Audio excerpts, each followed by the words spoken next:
amigos do Covil Rubro-Negro, tudo bem com vocês? Neste sábado, quinta rodada do Campeonato Carioca, o Flamengo foi a Brasília e venceu o Volta Redonda pelo placar de 2-0 e foi pouco pelo que as equipes apresentaram.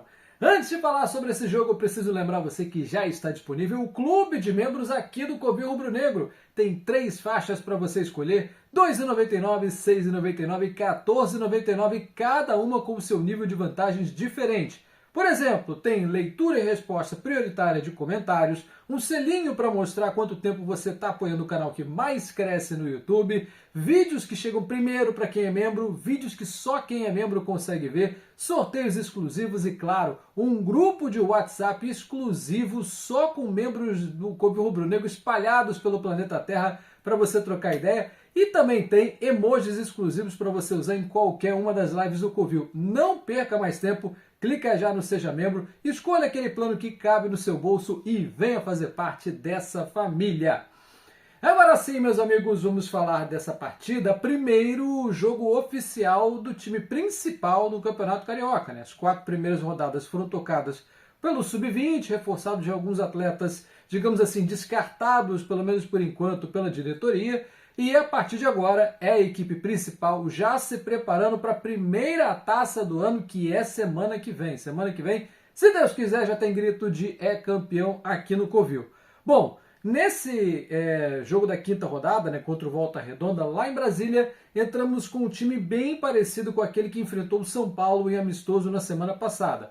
Rossi, Wesley, Léo Ortiz, Léo Pereira de volta, Alexandro, Pulgar, De La Cruz e Gerson, Plata, Michael e Bruno Henrique. Preciso registrar que lá na frente estava todo mundo se revezando, ninguém tinha posição fixa e o Gerson também às vezes estava aparecendo na frente, puxando ali para a ponta direita, se revezando com o Plata. Deu para ver isso muito, essa troca, esse movimento no primeiro tempo.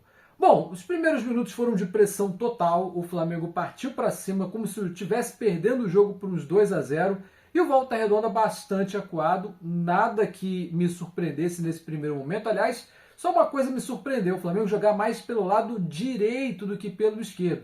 E eu digo isso pelo seguinte, o Volta Redonda, ele antes de enfrentar o Flamengo, perdeu na estreia do campeonato para o Madureira e depois engatou 3 vitórias seguidas. Fluminense, Bangu e Botafogo. Claro, Fluminense e Botafogo com suas equipes ali sub-20, a mesma forma que o Flamengo estava enfrentando, né? Não era com a equipe principal ainda. Ok, beleza, mas estava e continua na frente do Flamengo nesse momento que eu falo, porque o Volta Redonda perdeu e está com 9 pontos e o Flamengo foi a 7. Então a gente ainda precisa de resultados para passar o Volta Redonda.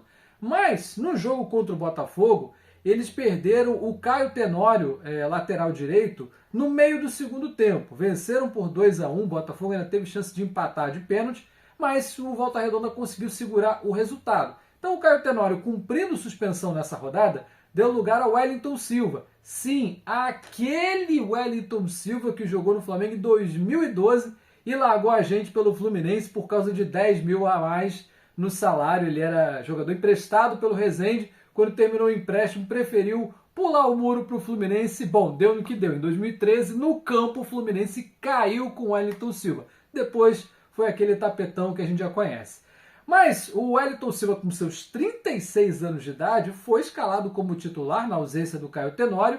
E eu esperava que o Flamengo jogasse muito pelo lado esquerdo, com o Bruno Henrique, com o Michael. E isso não aconteceu. Jogaram bastante pela direita, com o Wesley e, como eu disse, o Gerson se revezando ali com o Plata. Então, boas tabelinhas, boas jogadas criadas. O Flamengo foi um pouquinho capenga pelo lado direito, mas eu gostei do que vi.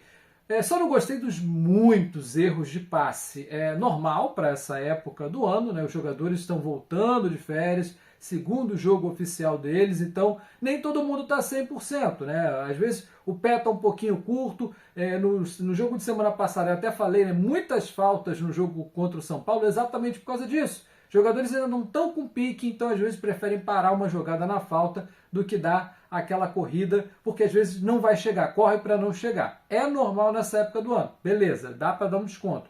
Mas é algo que o Filipinho vai ter que treinar bastante daqui para frente, porque, como eu disse, daqui a 8 dias já tem jogo valendo taça, não tem jogo de volta, é 90 minutos e ponto. Então o time já tem que estar na ponta dos cascos já na semana que vem.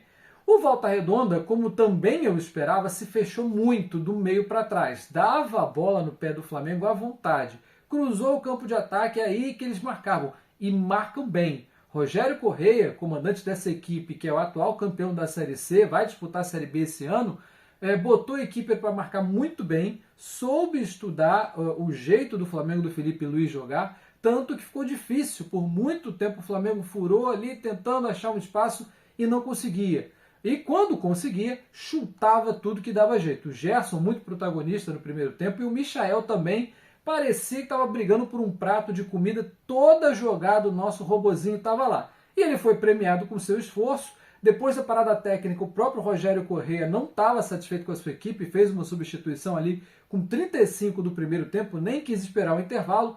E o Michael, com a sua raça, foi recompensado pouco depois. Aos 42 do primeiro tempo, ele tabela com o Plata ali na entrada da área, dá a primeira finalização, o goleiro tenta rebater, e aí o Plata indo em cima, pressionar o goleiro, a bola acaba sobrando no pé do Mischa, que vai lá e faz o gol de abertura do placar. 1-0 para o Mengão, né? E aí o Volta Redonda teve que fazer a sua escolha. Ou ia para cima, né?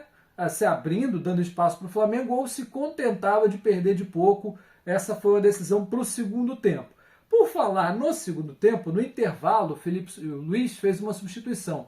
Ele tira o De La Cruz, que vamos lembrar aqui, conviveu com muitas lesões da temporada passada, é um jogador de seleção, então ele vai ter uma carga muito maior.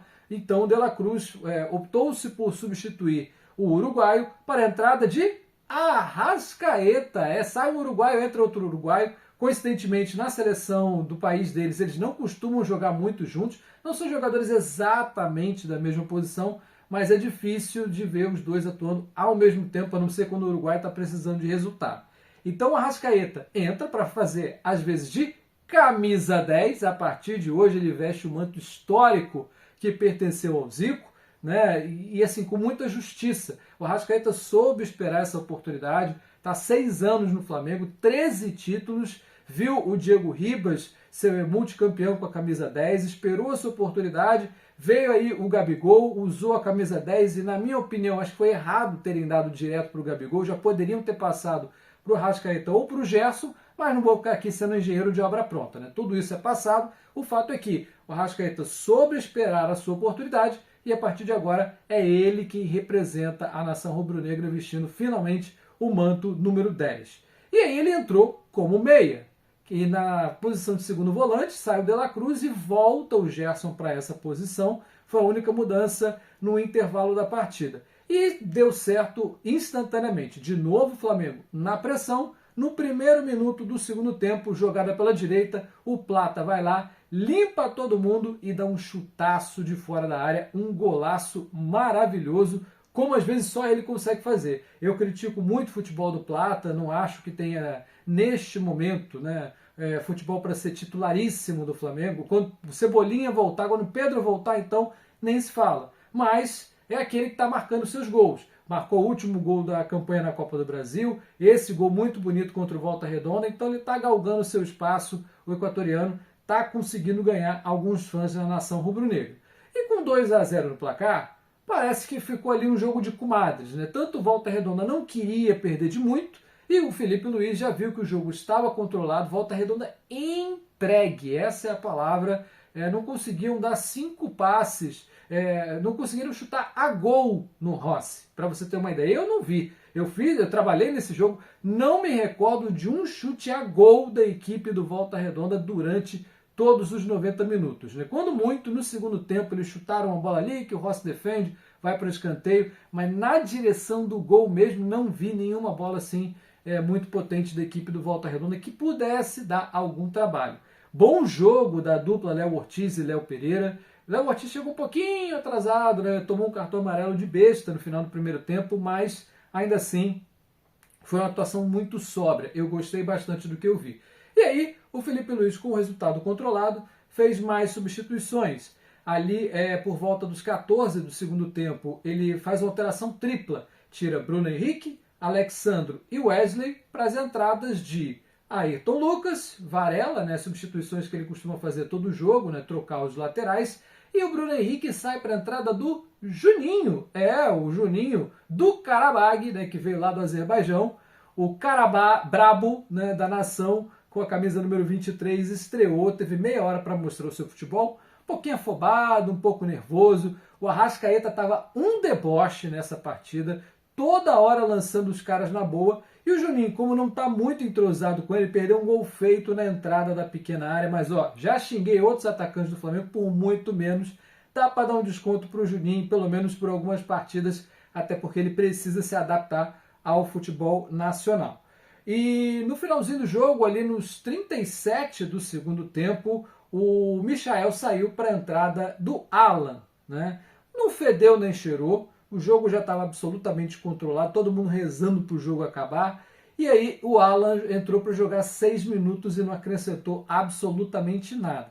É um jogador que eu gostaria de ter no elenco do Flamengo? Não. É um jogador que com as questões de familiares, eu vou chamar assim, né? Não vou aqui ficar expondo a vida do atleta, né? Mas com as questões familiares dele, ele deveria estar em campo? Não. Deveria estar afastado no mínimo. As acusações que fizeram contra o Alan são muito graves, muito graves. Eu acho que, até mesmo pelo psicológico dele, um jogador que já não está rendendo com os problemas familiares que ele tem, nesse momento, não deveria estar atuando, deveria estar afastado. Mas isso aí sou eu que não estou no dia a dia, não sou José Boto, não sou Felipe Luiz, então são eles que têm que cuidar dessa questão. Bom, meus amigos, 2-0, o Flamengo agora tem 7 pontos na Taça Guanabara, vai dormir essa noite de sábado no G4, mas ainda tem muita rodada pela frente, deve cair algumas posições, mas é um começo. E a próxima rodada é justamente o primeiro jogo na nossa casa, no Maracanã, quinta-feira, 9h30 da noite, horário de Brasília, contra o Sampaio Corrêa, lá de Saquarema. Uma equipe de meio de tabela, será importante fazer um bom jogo e vencer, e dar minutagem para a galera, porque esse é o último jogo antes da disputa da Supercopa Rei, lá em Belém do Pará, no domingo da outra semana, dia 2. Então, já vai ser o primeiro clássico do ano, valendo taça, muita rivalidade em jogo, então tem que passar por cima do Sampaio Corrêa, não tem que negociar resultado. Como eu disse, quinta, 9h30 da noite, o jogo vai ter transmissão da Band, do Premier e também do Canal Gold. Quem puder, vá ao Maracanã, recepcione nossos campeões, 13 jogos de invencibilidade e vamos partir para muito mais, que agora sim começou para valer a temporada. Um grande abraço a você, sexta-feira nos encontramos de novo aqui no Covil Rubro Negro. Até a próxima, tchau, tchau!